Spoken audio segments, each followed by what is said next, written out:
Yo, what's up? Dr. Swole here. Today we're going to be talking about how to dopamine detox. I was just in Vegas to film content and there was one moment that really stood out to me. We had gone there to film interviews and we were at the end of a long night of partying and filming content. We were out filming interviews till late and we had finally finished at 3 a.m. My buddy and I were getting sandwiches from a 24-hour cafe in the casino. And I remember vividly sitting there and eating my sandwich and looking across the casino and seeing this middle-aged lady slumped over a slot machine. She'd obviously been there for a long time and she just looked like this zombie staring at the screen and playing slots. After a while, she actually started to nod away because she was so sleepy, but she kept trying to wake herself up so that she could keep playing. And in that moment, I just felt that it was so sad seeing these people who had basically become automatons enslaved to the hyperstimulation of gambling. And the harsh part of that is that I actually see a lot of parallels between that lady glued to the slot machine and people who are glued to their televisions or scrolling their phones for hours and hours on end. And that's why I wanted to talk about the dopamine detox today. We're going to be showing you how to take back control of your life and really reach those elite levels of success that I know you're going for if you're watching this channel. Dopamine is a chemical in our brains that's heavily involved in allowing us to feel pleasure and motivation. The problem is nowadays with all this hyperstimulation, we've basically messed up our dopamine systems. Ultimately, this ends up interfering with our ability to feel pleasure and motivation when we don't have this hyperstimulation. The dopamine fast or dopamine detox was initially pioneered by a psychiatrist in California named Dr. Cameron Seppa. The idea is that you want to cut out these behaviors that may be interfering with your productivity and happiness. Now, there are 6 behaviors that we're going to be specifically looking at reducing today. And those are 1. Emotional eating, 2. Excessive internet usage and gaming, 3. Gambling and shopping, 4. Porn and masturbation, 5. Thrill and novelty seeking, and 6. Recreational drugs. I'll be talking about why these are unhealthy when used in excess, and then we'll talk about what you can do in order to detox from them. Okay, the first thing that you're going to want to fast from is emotional eating. This is an insidious one because it's become so rampant across North American culture and it's become so common that it's just become accepted. You'll hear people saying, "Oh, I've had such a stressful day, I deserve this donut." As a natural bodybuilder and a doctor, I'm particularly passionate about this one. One of the biggest ways for you to feel healthier and have more energy and also look better and be more attractive is to lose unnecessary body fat. We interviewed hundreds of girls this summer asking them about what was the ideal body type, and the most common answer was that they liked guys to be relatively lean, somewhere in the 10 to 15% body fat range. When you eat emotionally, you're going to end up eating a lot of unnecessary calories.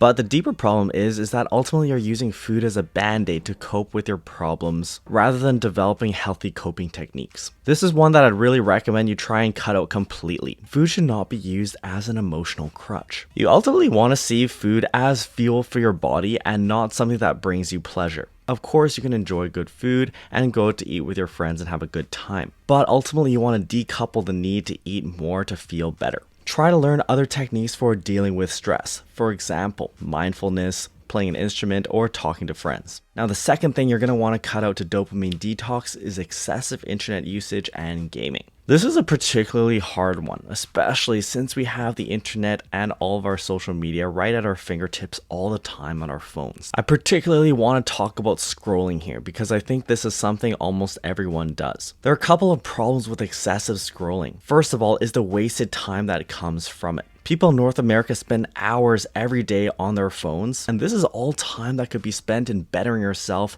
or doing other productive things. The other problem with scrolling is that you're teaching your brain to just consume information and be entertained rather than actually to create. I try to make scrolling an absolute minimum, and I won't look at people's Instagram stories at all. When I'm on my phone and using social media, I'm actually using it to run business and actually create things. So instead of consuming content, think about creating it. Actually try making videos talking about something you're passionate about. Now, gaming also falls into this category of excessive internet usage. The problem with gaming, the way I see it, is that you're living your life vicariously. Why do you need to be spending hours in this fantasy world controlling this avatar of you when you could be out in the real world doing actual heroic things? The problem with scrolling and gaming is that you get this instant gratification. If you ultimately want to be successful, you really want to throw away that need for instant gratification. It takes years to truly become good at something, and you really need to invest time in actually making yourself better. If you're into gaming, I would recommend replacing gaming with actually working out in the gym. Improving your physique is going to transform your life in so many ways, and you're really not going to miss those games. Now, the third group of activities you're going to want to fast from if you want a dopamine detox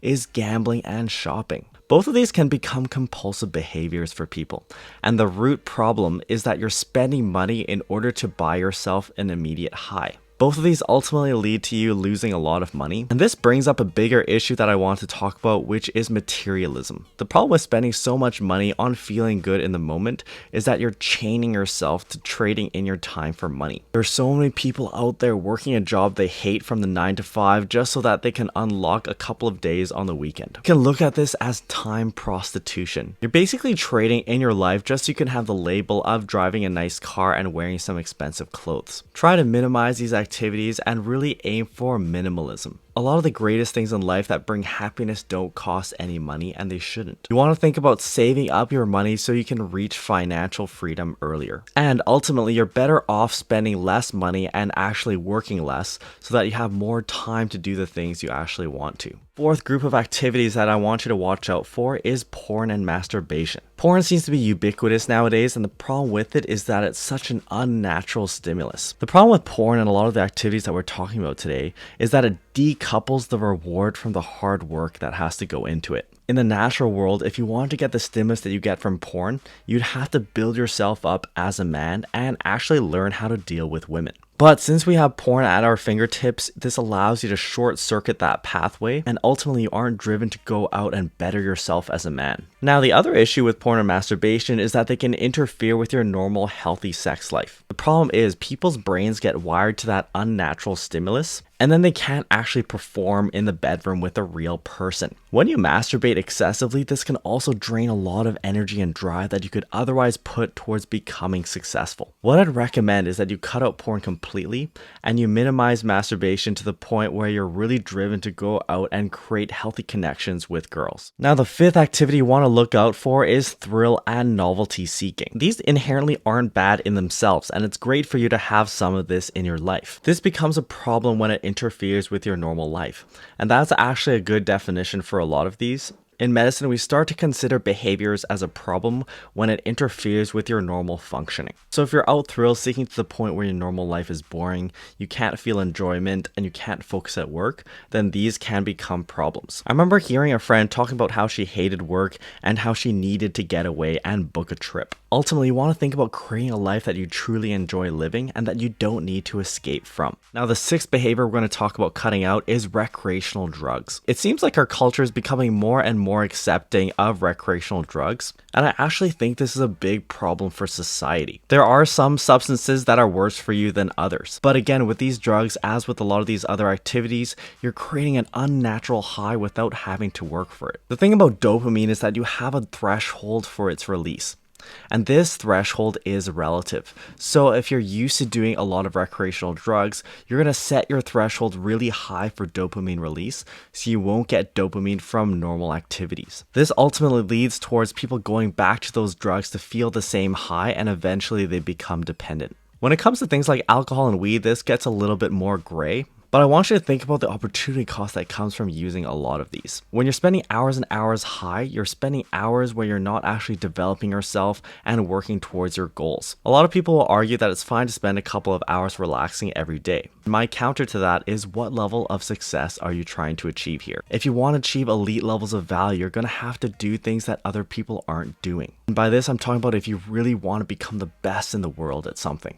And if you are already world class at something, why not become world class at something else? A lot of people ask me how I'm able to balance being a full-time doctor, pro men's physique athlete, and run a successful YouTube channel at the same time. And minimizing substance use is one of the things that I attribute to for my success. When I go out partying, I can still stay up late with my friends, connect with them, and have a good time, and then get up in the morning sharp and ready to work out and tackle the day. If you really want to be ultra successful, you're going to have to maximize your productive time throughout the entire week. I want you to think about choosing the hard road rather than the easy road. And this segues into what else you can do in terms of dopamine detoxing. Keep in mind that when we're talking about the dopamine detox here, I'm not saying that you need to cut out all of these absolutely. I would recommend cutting out emotional eating, gambling, porn, and recreational drugs completely. But for some of the others, it doesn't necessarily have to be 100%. What you can do, for example, with social media and scrolling, is to limit your usage to a narrow window each day. For example, just giving yourself a couple of minutes each day here and there to scroll, and you give yourself preset times to do this, but not letting social media actually interfere with getting work done. The next thing is I want you to get used to getting out and doing challenging, difficult things every day. Working hard on business and working out are great examples, especially when you put yourself through physical pain in a healthy way, of course, like with working out. It actually really helps to allow you to enjoy the rest of your day. After putting in a tough 1-hour workout, being able to relax and sit in your chair and do some work will actually be a lot more enjoyable than it would be otherwise. As you cut these behaviors out, it's going to take your brain some time to adjust. Give yourself somewhere around a month where a lot of normal things are still going to feel boring. But eventually you're going to get to the point where you're feeling a lot more enjoyment from doing normal activities, and your overall life quality is going to improve. So get out there and become that ultimate version of yourself. I know that you can become it. Instead of playing video games, think of yourself as a video game hero character and really trying to reach the highest level. If you've done a dopamine detox yourself, let us know your experiences in the comments below. Along the vein of talking about porn and masturbation, check out this video where I talk about how desexualizing your brain is a cheat code. We live in a world filled with hypersexualized content, and cutting this out is going to be instrumental in becoming that ultimate version of yourself. Make sure you subscribe to the channel to transform your life as a man, and we'll see you next time.